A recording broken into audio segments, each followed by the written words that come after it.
తెలంగాణలో లెఫ్ట్ పార్టీల వ్యూహం ఏంటి? చేతిలో చేయేసి ముందుకు సాగుతారా? హ్యాండ్ని వదిలేసి తమ దారి తాము చూసుకుంటారా? అసలు కమ్యూనిస్టుల రాజకీయ వైఖరి ఏంటి? కాంగ్రెస్ పై లెఫ్ట్ పార్టీలు గుర్రుగా ఉన్నాయా? రాబోయే ఎన్నికల నాటికి చెరో దారి చూసుకుంటాయా?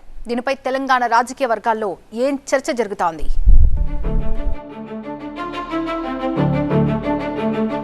తెలంగాణలో రెండు ప్రధాన కమ్యూనిస్టు పార్టీలైన సిపిఎం, సిపిఐల రాజకీయ వ్యూహం రాబోయే ఎన్నికల సమయానికి ఎలా ఉంటుంది అనే చర్చ రాజకీయ వర్గాల్లో జోరుగా జరుగుతోందట.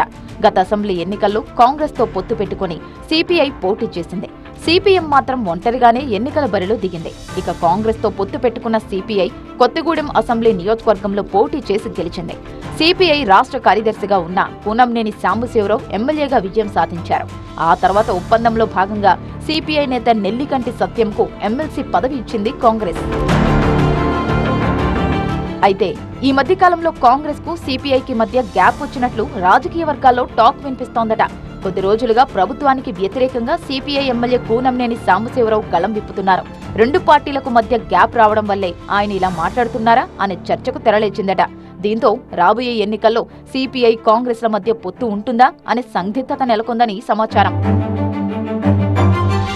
ఇక కాంగ్రెస్ ప్రభుత్వంలో పనులు కావడం లేదని విమర్శలు చేయడంతో పాటు నిధులు కూడా ఇవ్వడం లేదని కూనంనేని బహిరంగంగానే కామెంట్లు చేస్తున్నారు.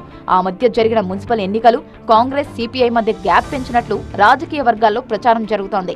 ఆ ఎన్నికల్లో కాంగ్రెస్ కు వ్యతిరేకంగా సిపిఐ పనిచేసింది. ఇక కొత్తగూడెం మున్సిపల్ కార్పొరేషన్ మేయర్ పదవి కోసం సిపిఐ, కాంగ్రెస్ పోటీ పడ్డాయి. అప్పట్లో మంత్రి పొంగులేటి సైతం కొత్తగూడెంపై స్పెషల్ ఫోకస్ పెట్టారట. చివరకు సీఎం రేవంత్ రెడ్డి జోక్యం చేసుకుని చెరో 2.5 ఏళ్ల పాటు మేయర్ పీఠాన్ని కాంగ్రెస్, సిపిఐ పంచుకునే విధంగా ఒప్పందం చేశారని సమాచారం. దీంతో మేయర్ పీఠాన్ని సిపిఐ దక్కించుకుంది. అప్పటి నుంచి కాంగ్రెస్ తో సిపిఐకి విభేదాలు షురూ అయ్యాయని పొలిటికల్ సర్కిల్స్ లో టాక్.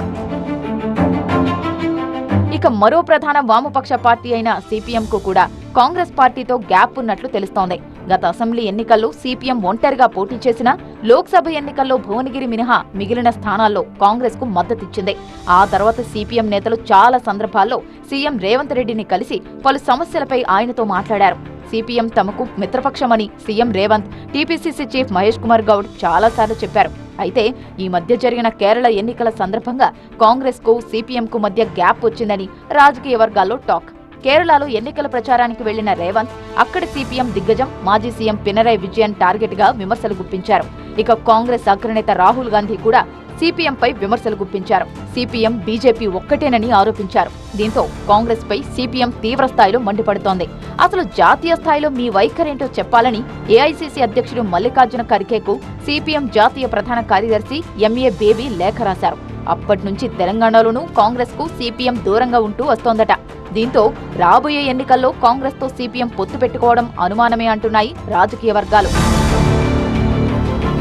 కాంగ్రెస్ తో గ్యాప్ వచ్చిందని ప్రచారం జరుగుతున్న నేపథ్యంలో రాబోయే ఎన్నికల్లో కమ్యూనిస్టు పార్టీల వ్యూహం ఎలా ఉంటుందో చూడాలి.